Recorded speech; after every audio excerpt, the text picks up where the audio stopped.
Welcome back to Fuel Up Classic. Now, please do subscribe if you haven't already. It makes all the difference. Now, we're experiencing a little bit of a late summer heat wave in the UK, and that got me thinking about bargain convertibles. There isn't much that's cheap out there in the classic car world anymore, but there are still a few bargains to be had, and there are a few cars that sit in a very awkward space. They're not considered a classic yet, and they're really not that desirable.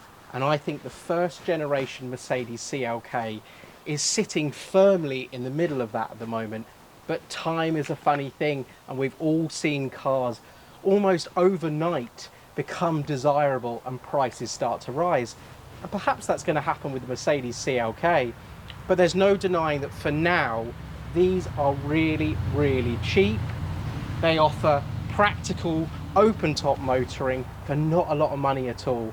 I think that they are worth closer consideration. So let's take this CLK 320 convertible out for a drive, and we'll just run through what you get for your money, because I do think you get an awful lot for your money. But of course, it's a Mercedes from an era that is not that well remembered. People sometimes refer to it as the dark period of Mercedes-Benz history. I think that's a little bit unfair, but we'll go into that in a bit more detail. We'll talk about what you should look out for. But this is all about showcasing a really cheap, practical convertible. So before we take this CLK out for a drive, I think having a little bit of knowledge of the first generation CLK is never a bad thing. So we'll take a closer look at this car, but I'll also just run you through some very, very minor facts that you should probably know.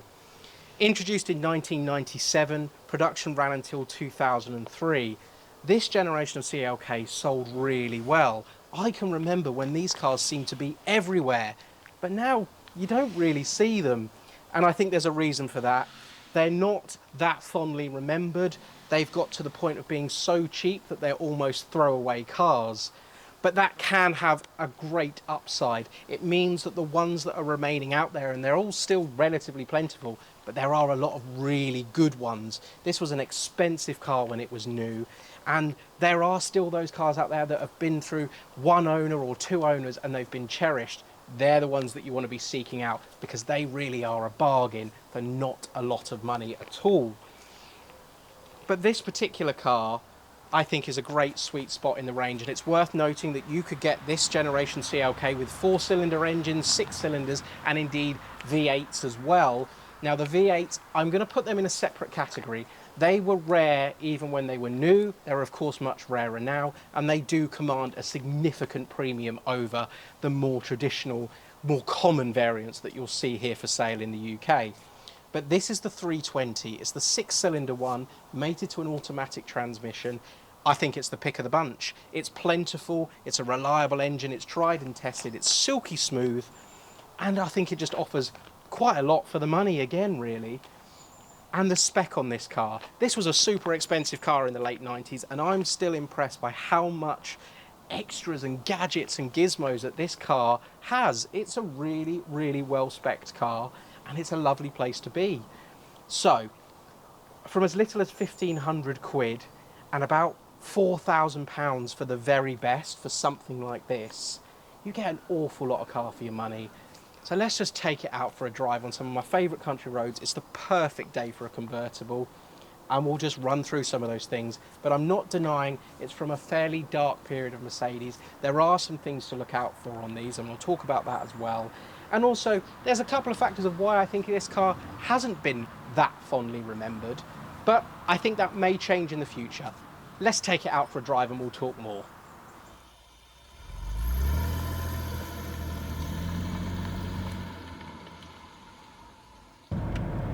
So we're out on one of my favourite country roads. I've popped the roof on just for this bit of the video, although it's so hot today.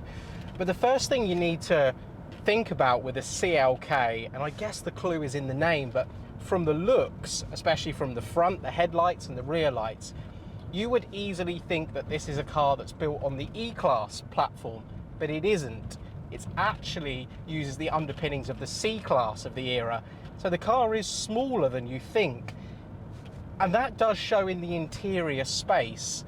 Now, I'm not denying that this is a practical convertible car, but 4 adults in here, especially with the roof up, you're going to really struggle. There isn't a huge amount of leg room, especially for me. I'm not particularly tall, but I like to have the seat far back, and there's very little leg room behind me. So bear in mind that if you've got a family that you want to cart around in one of these, small children, absolutely fine in the back. Probably not teenagers and adults in the back for long distances. You're going to struggle. Let's talk about the interior itself then. Well, I have to say, this is a late 90s car. And although now that's pretty old, you know, it's 24 years old, this car, it doesn't feel like a sacrifice in here. It still feels like a modern car to drive. I guess in a way it is a modern car, but it's really, really well spec'd. I've got electric heated memory seats in here, lovely leather all the way through. I've got air conditioning, well, climate control actually. There's a 6 CD changer in the boot, which is now completely redundant, but it would have been a very expensive option back in the day, and I've checked, it still works on this car. And it's just a really pleasant place to be. Mercedes of this era always have these big steering wheels. This is no different. You soon get used to it. It's not a sports car, bear that in mind, and it doesn't feel like a sports car when you're behind the wheel. It actually feels very much like a conventional Mercedes saloon. But this car is so much better when you get the roof off, the windows down. It kind of comes into its own. That's why you're going to buy this car. But interior wise, I don't think you'll be disappointed. There's a lot to like about this car. There's a lot of gadgets and gizmos to play with, and it doesn't feel dated.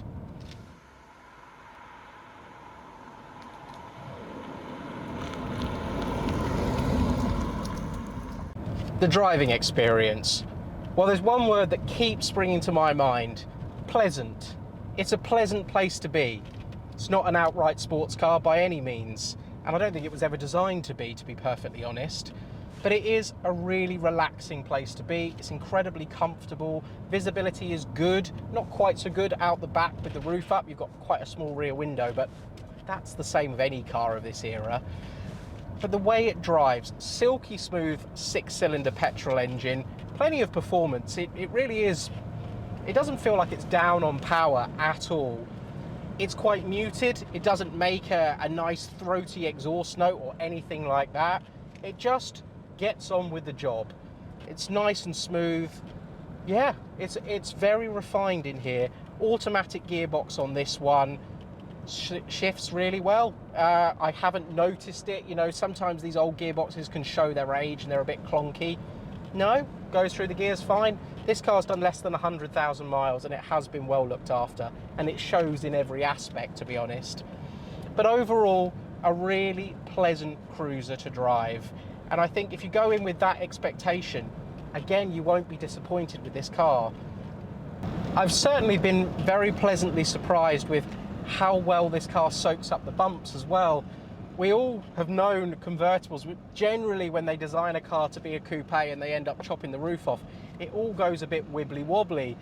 But this is actually very composed. I drive regularly on not the nicest surface of roads. The B roads here in Britain are riddled with potholes and bumps, and this car soaks them up surprisingly well.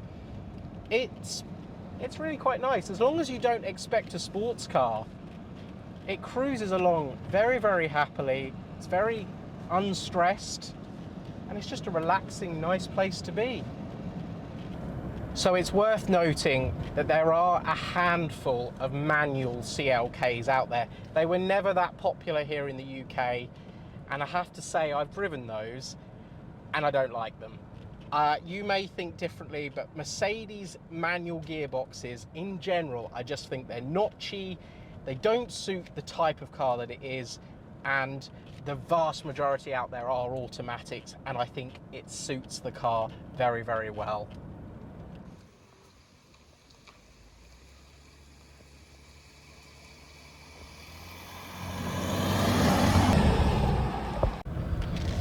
So, it's not all rose-tinted glasses with one of these cars. There are some things to look out for, and there is a big reason that all of these Mercedes models from the late 90s to the mid 2000s are kind of plagued by the same issue, and that is rust. especially here in the UK where they salt the roads in the winter. Drier climates, these cars may have fared much better, but they do rust, and they rust at a pretty alarming rate, and that's where it becomes really important to seek out a very, very good example such as this one. But if you are looking at one, you've got to start the front. The bonnet, the front wings, they just seem to corrode for fun, and it's not unusual for a CLK of this era to be on its second or maybe even its third pair of front wings. They really are that bad. So check that when you're looking at one. Check that the panel gap on the front wings lines up with the bonnet, because so often those pattern parts aren't as good, and it shows there. Check for the paint matches. If the car's been painted, it will stand out a mile. But it's not uncommon, it does happen all the time. And we've got to look at this car as the cheap summer convertible that it is now. But go in with your eyes open, inspect those front wings, the bonnet, around the filler cap, around the boot, and around the rear arches and sills, because they're all known corrosion hotspots. This particular car has been really well looked after, and it has survived. As far as I'm aware, it's still on its original pair of wings, but that is rare. And if there's any signs of poor repairs or bodges or even bubbling coming through, you haven't got long to get that treated properly before it turns into quite a serious problem. And it is the reason, I would say it's the #1 reason, that CLKs of this era just get scrapped. So bear that in mind. So yes, rust is the biggest thing to look out for on a CLK. But then again, we talk about E46 BMWs, which is a car now that's slowly coming into its own. They're really becoming quite highly regarded. And I would say it's probably the CLK's direct competitor of the years. But E46 rusts for fun as well. Everyone knows the front wings and the sills on them are a known hotspot. Much the same with the Mercedes, but the Mercedes has never really been able to shake off that reputation. And I think the problem was it affected so many Mercedes models, everything from the S-Class all the way down to the C-Class. So it's just been tarnished by that reputation. And that brings me on to the next thing. There are a number of cheap, ropey examples for sale out there, and some of them start from as little as sub £1,000. Usually they're a CLK 200 coupe. Convertibles do command a bit of a premium, but as I said, 1,500 quid can get you behind the wheel of one that's roadworthy, but a little bit tatty. But when they've been at that price point for so long, and they really have stuck at that price point for many years, that usually means they fall into the hands of people that just run them until they break. They're throwaway cars. So you want to be looking for one that's been really well looked after and it's been cherished. The difference between a really good, low ownership one of these that's been cherished and a bad, abused example is probably a couple of £1,000. But it's that couple of £1,000 that you're far better off spending to get a good one. It will hold its money better, you'll have a far better ownership experience with it, and overall, you'll just be far more proud of the car.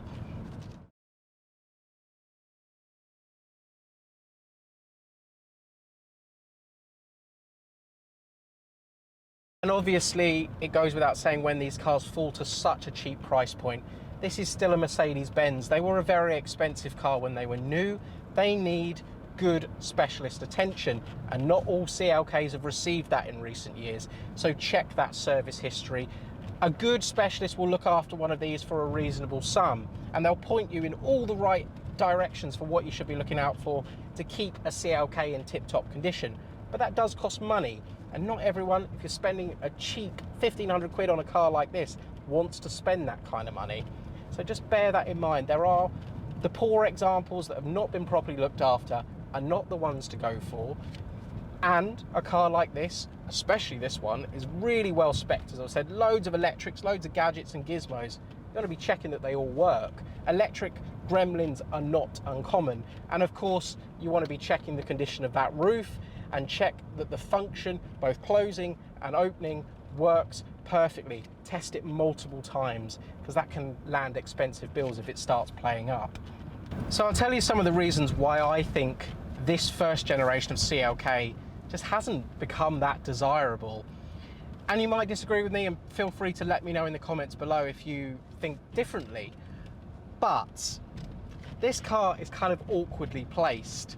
The 124, its predecessor, was a car that was kind of put on a pedestal in terms of its quality. Now, prices of those are significantly higher than any CLK, especially an E220 Cabrio or an E320 Cabrio. We're talking a lot more money for one of those, but they are considered a much better built car. And then you had the successor to this car, the second gen CLK. Well, that car is more modern, arguably better looking, and about the same sort of price point. There isn't a lot in it. So it sort of leaves the first generation CLK in an awkward limbo, not only in its price point, but also in its desirability. So I think that's what's holding values back on these cars. But as we all know, prices can change, desirability can change very, very quickly. And I do think, from driving this car and experiencing it, that the first gen CLK is well worth a closer look if you're looking for a good summer bargain convertible. And there's no denying, as I've tried to sort of put across, this is just a really pleasant car to live with. There doesn't seem to be many sacrifices, and if this was my car that I was going to use for a cheap bit of summer fun, I'd stick probably a cheap replica pair of AMG monoblock wheels on it. I think they suit this model of Mercedes really, really well. And I'd use it throughout the summer, and I'd thoroughly enjoy it, have the roof down all of the time, have great memories and trips with it for not a lot of money. When the winter comes, tuck it away, keep it away from those salted roads. As we said, corrosion is the biggest issue, and you stand the best chance of either recouping your investment or maybe even making a little bit of money as these cars start to come into the spotlight, and perhaps they will. But I think in this video, what we've done is given the old first gen CLK a little bit of moment in the limelight, talked about why it deserves a little bit more of praise than it ever gets, to be honest. I'd forgotten all about this car, and this isn't a car that should be forgotten about. It was a good car that Mercedes produced. It's not been that fondly remembered, but I think that will change. And for now, grab a bargain Mercedes convertible and just enjoy it. Is it bad that I'm a little bit tempted to buy this car? It could be that it's September here in the UK and we're currently having a 30+ degree heat wave. Perhaps I've got a heat stroke, I don't know, but I'm very tempted by this, and I really didn't think I would be. It's a good car, you know, it's a really good car.